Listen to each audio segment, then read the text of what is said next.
नमस्कारम दोस्तों, आप सभी को कृष्ण जन्माष्टमी की बहुत बहुत बधाई।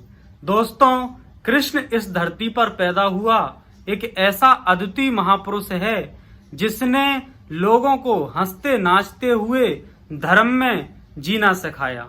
अक्सर हम देखते हैं कि धर्म के मार्ग पर चलने वाले लोग नीरस से हो जाते हैं, उनके जीवन से आनंद और मस्ती चली जाती है, उनके चेहरे मुरझा जाते हैं। लेकिन कृष्ण सबके जीवन में मस्ती कैसे आए, सभी आनंद में कैसे रहें, सभी हंसते नाचते हुए कैसे जीवन को जिएं, इस तरह से खुद जीते हैं और लोगों को भी जीना सिखाते हैं। उनसे किसी ने कहा कि आपके घर में इतना मक्खन रहता है, फिर आप क्यों दूसरों के घरों में मक्खन की चोरी करते हैं? तब उन्होंने कहा कि मैं जिस दिन चोरी नहीं करता हूँ उस दिन हमारे गांव में कोई उत्सव नहीं रहता है, सारा गांव सूना पड़ा रहता है। गांव में उत्सव जैसा माहौल बना रहे, कुछ होता रहे, उस कुछ होते रहने के लिए मुझे मजबूरी में चोरी करनी पड़ती है। कृष्ण बहुत असाधारण हैं, लेकिन साधारण से साधारण काम करने में भी उन्हें कोई झिझक नहीं होती, कोई शर्म नहीं होती है। वो गायें चराते हैं, वो बाल सखाओं के साथ में खेलते हैं, कोई भी व्यक्ति उनसे कभी भी मिल सकता है। वो अपने पूरे जीवन काल में लोगों के लिए सहज उपलब्ध रहते थे। हम देखते हैं कि आज किसी के पास में थोड़ा सा पद प्रतिष्ठा आ जाए तो उस व्यक्ति से मिलने के लिए हमें अपॉइंटमेंट लेनी पड़ती है, लेकिन कृष्ण कभी किसी को इंतजार नहीं कराते हैं। यदि कृष्ण को कोई एक बार अपना मान ले तो फिर कृष्ण खुद उसका इंतजार करते हैं। कृष्ण एक ऐसे मित्र हैं जो राजा बनने पर भी अपने गरीब मित्र सुदामा को नहीं भूले।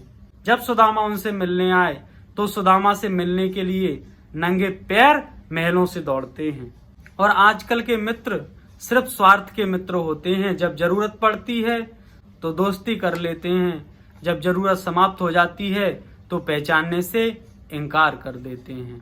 कृष्ण अपने जीवन में बहुत सारे चमत्कार करते हैं, लेकिन कभी भी वो इन चमत्कारों की वजह से खुद की पूजा नहीं करवाते हैं। वो कभी गोवर्धन की पूजा करवाते हैं, कभी गाय की पूजा करवाते हैं, लेकिन ये नहीं कहते कि तुम मुझे पूजो, मेरी पूजा करो।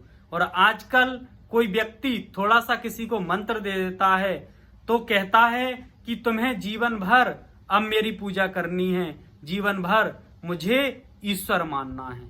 दोस्तों, आप सबको ये जानकर बहुत गर्व होगा कि कृष्ण की गीता पर अमेरिका की टॉप 10 मैनेजमेंट की जो यूनिवर्सिटी हैं वो रिसर्च कर रही हैं और उनमें से 5-6 यूनिवर्सिटी गीता पर रिसर्च कर भी चुकी हैं।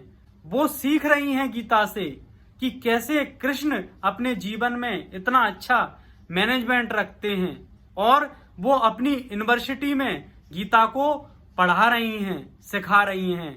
और हम आज कृष्ण को गंवार ग्वाला समझते हैं, ये हम भारतीयों की बहुत बड़ी भूल है। गीता में बिजनेस के, जीवन जीने के हर तरह के सारे सूत्र लिखे हुए हैं। ऐसा कुछ नहीं है जो गीता में ना हो। वो कृष्ण जो गायें चरा करके गीता का उपदेश दे देता है, वो कृष्ण जो कभी किसी यूनिवर्सिटी में नहीं पढ़ा था, उस कृष्ण की गीता के एक श्लोक को समझने में लोगों का पूरा जीवन लग जाता है। लोग कहते हैं कि वो चोर था, लेकिन दोस्तों ये समझने की बात है कि जब वो चोरी करता था तब उसकी उम्र क्या थी। वो 5 से 8 साल की उम्र में इन बाल लीलाओं को करता है, और हम सब समझेंगे कि 5 से 8 साल के हमारी कॉलोनी में रहने वाले बच्चे यदि खाने पीने की चीजों पर हमारे घर में घुस करके टूट पड़ते हैं तो क्या हम उन्हें चोर कहेंगे? हम उन बच्चों को डांटेंगे तो जरूर, लेकिन हमारे भीतर बड़ा प्रेम होगा। बच्चों की उन क्रियाओं को देख करके हमें बड़ा सुकून महसूस होगा। वैसे ही दोस्तों, कृष्ण लोगों को सुकून देने के लिए, लोगों को आनंद देने के लिए ये लीलाएं करते हैं। कुछ लोग कृष्ण को कैरेक्टर लूज कहते हैं।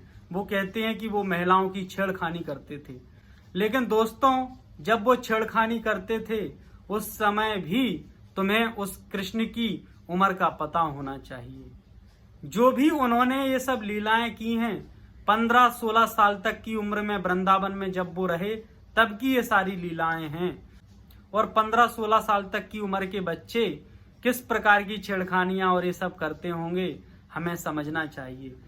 वो लोगों को हंसते नाचते हुए देखना चाहता है, लोगों के जीवन में खुशियां देखना चाहता है, इसलिए ये सब करता है। इसके अलावा उसका और कोई उद्देश्य नहीं है। लेकिन हम उन बातों को भूल जाते हैं कि 16 साल की उम्र के बाद में उसने क्या क्या किया। 18 से 23-24 साल की उम्र तक कृष्ण ने जबरदस्त साधना की है और उसके बाद में उत्तर भारत में धर्म की स्थापना के लिए बहुत सारे साधना के केंद्र बनाए, जिनके माध्यम से लोगों के जीवन में धर्म की स्थापना की जाती थी। लोगों के जीवन में शांति कैसे आए, इसको सिखाया जाता था। ये सब बातें हम नहीं बताते, हम सिर्फ जीवन के उन पक्षों को नेगेटिव बना करके दिखाते हैं, जिससे हमारे महापुरुषों के प्रति लोगों की नेगेटिव भावनाएं बने।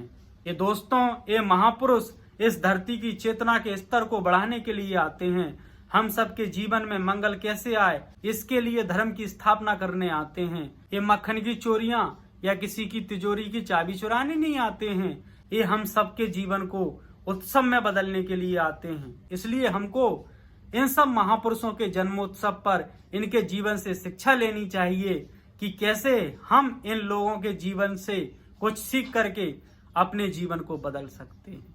धन्यवाद।